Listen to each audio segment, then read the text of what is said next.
MLA సీట్లకు సంబంధించినటువంటి విషయంలో కొత్త వారిని రంగంలో దిగించడం, ఒక చోట నుంచి ఇంకో చోటకు మార్చడం, మంత్రులు, ఎంపీలు వీళ్ళకి మొండి చేయి చూపించడం.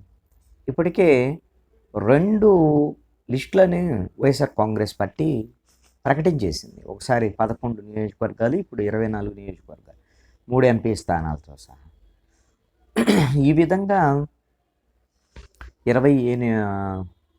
38 ప్రకటించడం అనేది జరిగింది. ఇంకా ఒక 20కి పైగానే ఉంటాయని, 50 పైన ఉండొచ్చు అని వాళ్ళు చెప్తున్నటువంటి మాట. ఇంకా చాలా ఉండొచ్చు. అయితే ఇక్కడ ధైర్యం ఏమిటి?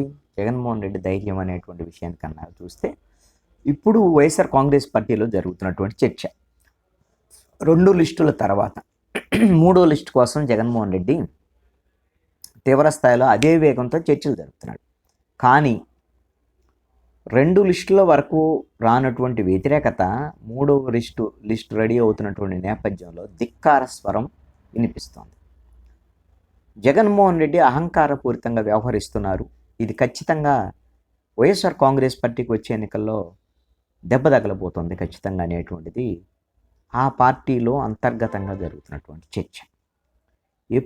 ఎప్పుడైనా సరే నేత అహంకారంగా వ్యవహరిస్తే ఆ అహంకారపూరితమైనటువంటి వైఖరిని ప్రజలు కూడా అంగీకరించేదానికి అవకాశం లేదు.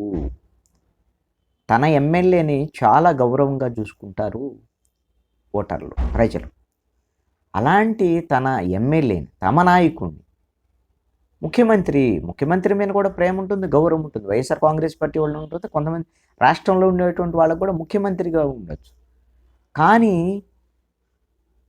తమ సొంత నాయకుడైనటువంటి నియోజకవర్గ ఎమ్మెల్యేని తక్కువగా చూడటం, నీకు సీట్ లేదని ఏకపక్షంగా ఒక మాటగా చెప్పేసేయటము, కనీసం అపాయింట్మెంట్ ఇవ్వకపోవటము, ఇలాంటి ధోరణిని ఎమ్మెల్యేలు జీర్ణించుకోలేకపోతున్నారు. అదేవిధంగా ప్రజల్లో కూడా ఈ విధమైనటువంటి వ్యతిరేక భావం పెరిగేదానికి అవకాశం ఉంది. జగన్మోహన్ రెడ్డి అహంకారపూరితమైనటువంటి వైఖరి వచ్చే ఎన్నికల్లో వైఎస్ఆర్ కాంగ్రెస్ పార్టీని ఓడించబోతుందని, మీరు తెలంగాణ ఎన్నికల ఉదాహరణే దీనికి నిదర్శనమని వైఎస్ఆర్ కాంగ్రెస్ పార్టీ నేతలే కొంతమంది అంటున్నారు.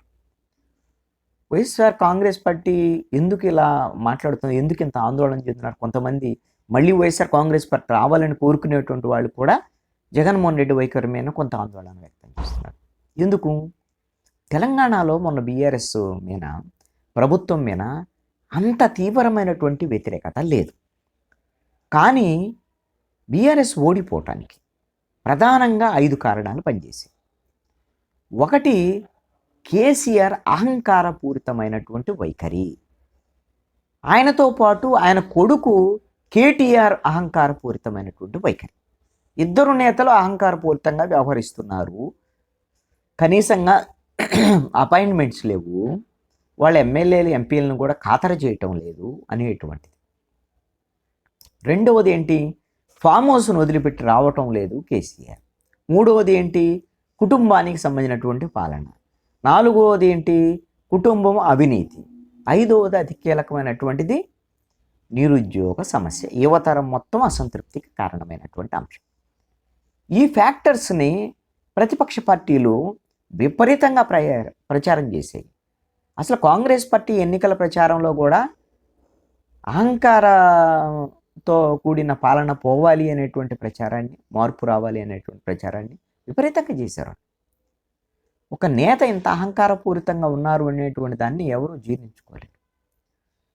ఇప్పుడు వాళ్ళ పార్టీకి సంబంధించినటువంటి ఎమ్మెల్యేలకి, మంత్రులకి వాళ్ళకి టికెట్ ఇవ్వలేనటువంటి పరిస్థితి ఉందనుకోండి, ఆ జిల్లాలో ఉండేటువంటి ఒక పెద్ద లీడర్, ఒకళ్ళు ఇద్దరు ఒక జిల్లాకి లీడర్లు ఉంటే, వాళ్ళు ఏమైనా సమస్యలు ఉంటే ఎమ్మెల్యేలు కానీ మిగతా వాళ్ళు వాళ్ళతో మాట్లాడతారు, వాళ్ళు ముఖ్యమంత్రితో మాట్లాడతారు.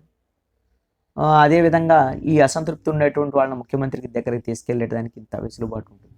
కానీ ఇప్పుడు ఉన్నటువంటి దాంట్లో అలాంటి ఏమో వెసులుబాటు లేదు. ఏ జిల్లాలో కూడా ఎక్కడ లీడర్లు లేరు. వైసీపీలో ఎక్కడ లేకుండా కూడా చేశారు. ఇప్పుడు జిల్లాలో మంత్రి అయినా ఒకటే, ఎమ్మెల్యే అయినా ఒకటే, ఎవ్వడికి పెత్తనం లేదు. ఇక్కడ జగన్మోహన్ రెడ్డి, ఆ తర్వాత 4 ప్రాంతాలకు సంబంధించినటువంటి వాళ్ళు ఉన్నారు. ఆ 4 ప్రాంతాలకి సంబంధించినటువంటి ఇన్ఛార్జీలు పాలనలో వాళ్ళే, ప్రభుత్వంలో వాళ్ళే, పార్టీలో కూడా వాళ్ళే. సజ్జల రామకృష్ణారెడ్డి, పెద్దిరెడ్డి రామచంద్రారెడ్డి, విజయసాయిరెడ్డి, వైవి సుబ్బారెడ్డి. జగన్మోహన్ రెడ్డి ఏం చెప్తున్నాడు? ఎవరన్నా ఏదైనా సమస్య ఉంటే వాళ్ళని కలవాలండి. అంతేకాని జగన్మోహన్ రెడ్డి దగ్గర అపాయింట్మెంట్ లేదు. జగన్మోహన్ రెడ్డి అపాయింట్మెంట్ ఇస్తేనే తాడేపల్లి ప్యాలెస్లోకి ఎంట్రీ, వేరే వాళ్ళకి అపాయింట్మెంట్ లేదు. ఆయన పిలిస్తే రావాలి తప్ప వెళ్తే అపాయింట్మెంట్లు ఏమి ఉండవు. పోనీ ఈ నలుగురు దగ్గరికి ఎవరన్నా వెళ్ళారు అనుకోండి, ఇప్పుడు పిలుపు వచ్చిందంటే భయపడాల్సినటువంటి పరిస్థితి వచ్చింది ఎమ్మెల్యేలకు, మంత్రులకి, ఎంపీలకి. పిలుపు వచ్చింది అని అంటే సీటు మారుతుంది అని అర్థం అనమాట. లేదు నీకు సీటు ఎగ్గొడుతున్నావు, సీటు లేదు అని చెప్తున్నారని అర్థం. ఇది ఈ నలుగురు దగ్గరికి వెళ్ళారనుకోండి, ఈ నలుగురిలో అందరి దగ్గర నలుగురు దగ్గరికి వెళ్ళటానికి లేదు. ఒక్కొక్క ప్రాంతానికి ఒక్కొక్క వీళ్ళు సామంత రాజుల కింద వాళ్ళకి అప్పు చెప్పాడు జగన్మోహన్ రెడ్డి. వాళ్ళ దగ్గరికి వెళ్ళారనుకోండి, సజ్జల రామకృష్ణారెడ్డి దగ్గరికి. ఇప్పుడు మొన్న గోరంట్ల మాధవ్ వెళ్ళాడు. గోరంట్ల మాధవ్ ఆయన పోలీసు కాబట్టి మాది కొంచెం గట్టిగానే బయట ఆడి మాట్లాడతాను. లోపలికి పోయిన తర్వాత సజ్జల రామకృష్ణారెడ్డి చెప్పేటువంటి విషయం ఏంటి? సర్వేలో నీకు సీట్ ఇస్తే ఓడిపోతావు అని తేలింది, నీకు సీట్ ఇవ్వటం లేదు, అందుకని నీకు సీట్ అవకాశం లేదు. ఈ మాట ముఖ్యమంత్రి గారు చెప్పమన్నారు. ఇంతే, ఇంకా వేరే ఏం లేదు. నీకు సీట్ లేదు పో అని చెప్పాడు. ఇంకొక మాట ఏదైనా మాట్లాడితే ఇండైరెక్ట్గా ఏంటి అంటే, ఉంటే ఉండు పోతే పో, పార్టీలో నీ ఇష్టం అన్ని రకంగా బెదిరించేటువంటి విధంగా కూడా వ్యవహార శైలి ఉంది. ఇది కొంత ఈ అహంకారపూరితమైన ధోరణిని హట్ అయిపోతారు లీడర్. ఇప్పుడు గోరంట్ల మాధవ్ అయినా సరే అతను చాలా అన్పాపులర్ అయ్యాడు. ఇదే విషయం ఎవరు గోరంట్ల మాధవ్ మీద ఆయన మీద సింపతి ఉందని నేను అన్న ఉదాహరణ కోసం నేను చెప్పాను. ఇప్పుడు కాపు రామచంద్రారెడ్డి రాయదుర్గం సంబంధించిన ఎమ్మెల్యే 3 సార్లు గెలిచిన అతను కనీసము ముఖ్యమంత్రి దగ్గరికి వెళ్తే ముఖ్యమంత్రి కార్యాలయం అపాయింట్మెంట్ లేదు అని అంటే, సీట్ లేదు నీకు ఇవ్వటం లేదు అని అంటే, అపాయింట్మెంట్ లేదంటే ఎంత హట్ అయిపోతాడు. నీకు దండం బాబు సెల్యూట్ అని చెప్పేసి వెళ్ళిపోయినటువంటి పరిస్థితి. అవసరమైతే నేను, మా ఆవిడ, మా అబ్బాయి, మేము అందరం ఇండిపెండెంట్గా పోటీ చేసుకుంటాం పోండి అని చెప్పి. సరే పోటీ చేస్తే గెలుస్తాడా లేదనేది వేరే అంశం. 3 సీట్లు పోటీ చేశారనుకోండి రెబల్ అభ్యర్థులుగా, కనీసం 4,000 5,000 ఓట్లు తెచ్చుకున్నారనుకోండి, వాళ్ళు గెలవకపోవచ్చు, వైఎస్ఆర్ కాంగ్రెస్ పార్టీని అయితే ఓడిస్తారుగా. ఇలాగా 4 జిల్లాల్లో 4 కుటుంబాలు తయారైనాయి అనుకోండి సపోజ్. ఇప్పుడు ఏంటి? ఇప్పుడు కాపు రామచంద్రారెడ్డి లాంటి వాళ్ళు హట్ అవ్వటం అనేటువంటిది, ఎందుకంటే వాళ్ళు వైఎస్ఆర్ కాంగ్రెస్ పార్టీకి కుటుంబానికి చాలా దగ్గర, వైఎస్ఆర్ కుటుంబానికి దగ్గరగా ఉండేటువంటి వాళ్ళు. జనం ఏమనుకుంటారంటే, అరే జగన్మోహన్ రెడ్డికి చాలా అత్యంత సన్నిహితులుగా ఉండేవాళ్ళే జగన్మోహన్ రెడ్డికి దూరం అవుతున్నారే. కోటమిరెడ్డి శ్రీధర్ రెడ్డి, ఆళ్ళ రామకృష్ణారెడ్డి, ఇప్పుడు కాపు రామచంద్రారెడ్డి, ఇలాంటి వాళ్ళే దూరం అవుతున్నారంటే జగన్మోహన్ రెడ్డిలో లోపం ఉంది, వీళ్ళందరిలో లోపం ఉందా? ఇలాంటి ప్రజలు ఆలోచించేదానికి అవకాశం ఉంటుంది. లేదా జగన్మోహన్ రెడ్డి సరిగ్గా వాళ్ళతో సరిగ్గా వ్యవహరించడం లేదు అని. ఇప్పుడు ఆల్రెడీ ఇంకా ధిక్కార స్వరాలు పెరుగుతున్నాయి. కాపు రామచంద్రారెడ్డి కదా, లావు కృష్ణదేవరాయలు నర్సరావుపేట ఎంపీ ఆయన చెప్తున్నాడు, సీఎం వీళ్ళు పిలిచాడు, రిక్వెస్ట్ చేశాడు నన్ను గుంటూరు నుంచి పోటీ చేయమని. లేదు పోటీ చేయటం కుదరదు అని చెప్పాను అని అని చెప్పేసాను ధైర్యంగా బయటికి చెప్తున్నాడు. మేము పల్నాడులో ఇంకొంత డెవలప్మెంట్ చేయాల్సినటువంటి పనులు చాలా ఉన్నాయి, పెండింగ్ ఉన్నాయి.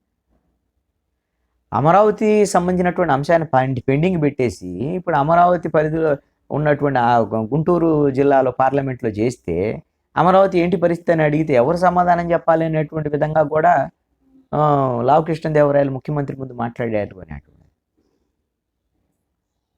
అనేక మంది. ఇప్పుడు ఈ రోజున ముఖ్యమంత్రి నిర్ణయం మీద లావు కృష్ణదేవరాయలు ఒకటే చెప్పారు, ఆయన వాళ్ళకుండే ఈక్వేషన్స్ వాళ్ళకుంటే ఉంటాయి, మా లెక్కలు మాకుంటాయి కదా, అంతేగాని వాళ్ళు చెప్పిందల్లా మేము అంగీకరించాం కదా.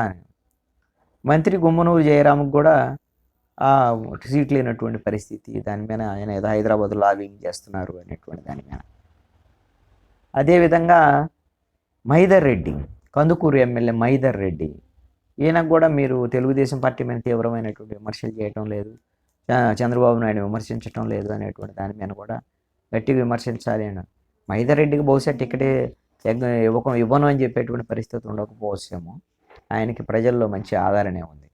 అయితే జగన్మోహన్ రెడ్డి వ్యవహార శైలి ఇది కొండనాలకు మందేస్తే ఉండనాలకు ఊడింది అన్నట్టుగా, ఇప్పుడు ఎమ్మెల్యేలను మార్చి కొత్త ముఖాలను తీసుకురావటం ద్వారా, లేకపోతే ఒక చోట నుంచి ఇంకొక చోటకు మార్చి గెలవాలనేటువంటి జగన్మోహన్ రెడ్డి ప్రయత్నాలకి ఈ విధమైనటువంటి అహంకారపూరితంగా జగన్మోహన్ రెడ్డి వ్యవహరిస్తున్నారు అనేటువంటి ప్రచారం గిన ప్రజల్లోకి, అదేవిధంగా వాళ్ళ నేతల్లోకి, రాజకీయ నాయకుల్లోకి విస్తృతంగా గిన వెళ్ళింది అని అంటే ఖచ్చితంగా ఇది జగన్మోహన్ రెడ్డికి రాజకీయానికి నష్టమే, వైఎస్ఆర్ కాంగ్రెస్ పార్టీకి కూడా నష్టమే. చాలామంది వైఎస్ఆర్ కాంగ్రెస్ పార్టీ నాయకులు అంటున్నారు, ఇప్పుడు అంబటి రాయుడు యువ క్రికెటరు, ఆయన పార్టీలో చేరి వారం రోజులైంది, ఇప్పుడు అతనికి ఎంపీ టికెట్ అని పార్టీలో చేర్చుకొని 6 నెలల నుంచి చెప్పి ఇప్పుడు టికెట్ లేదనేసరికల్లా అతను హట్ అయిపోయి నేను రాజకీయాలకు దూరం అనేటువంటి విధంగా ట్వీట్ చేసినటువంటి పరిస్థితి. ఇప్పుడు గతంలో కొణతాల రామకృష్ణ కానివ్వండి, ఉత్తరాంధ్రకు సంబంధించి, అదేవిధంగా కొండా సురేఖ కానివ్వండి, జగన్మోహన్ రెడ్డికి రాజశేఖర రెడ్డి చెల్లెల కింద దాన్ని జగన్మోహన్ రెడ్డిని తెలంగాణకి తీసుకెళ్ళటానికి ప్రయత్నించారు. ఎంత హట్ అయిపోయారు వాళ్ళు, వెళ్ళిపోయినటువంటి పరిస్థితి కదా. జగన్మోహన్ రెడ్డి వ్యవహార శైలి విషయంలో ఇది రాజకీయాలకు సరైనటువంటి వ్యవహార శైలి కాదు అనేటువంటిది గతంలో అనేక మంది కీలకమైనటువంటి రాయలసీమ నేతలు కూడా చెప్పి ఉన్నారు, మాట్లాడి ఉన్నారు. ఈ విధమైనటువంటి ధోరణి సరే కాదు, సరి చేసుకోమని చెప్పినటువంటి వాళ్ళు, మైసూరారెడ్డి లాంటి వాళ్ళు కూడా కొంత గతంలో ఇలాంటి వ్యాఖ్యలు చేసినటువంటి పరిస్థితి. మరి ఇప్పుడు ఇలాంటి పరిస్థితుల్లో జగన్మోహన్ రెడ్డి తన వ్యవహార శైలిని మార్చుకుంటారా? లేదు అని అంటే నేను ఇంతే, నేను మారను, అవసరమైతే మీరు మారిపోండి పార్టీ నుంచి అయినా, ఇదే హుకుం పార్టీ నేతలకు జారీ చేస్తారా అనేటువంటిది చూడాల్సినటువంటి పరిస్థితి. ఇదే ధోరణిలో జగన్మోహన్ రెడ్డి వ్యవహరిస్తే మాత్రం వైఎస్ఆర్ కాంగ్రెస్ పార్టీకి రానున్నటువంటి ఎన్నికల్లో గట్టి ఎదురు దెబ్బ తగిలేదానికి అవకాశం ఉంది.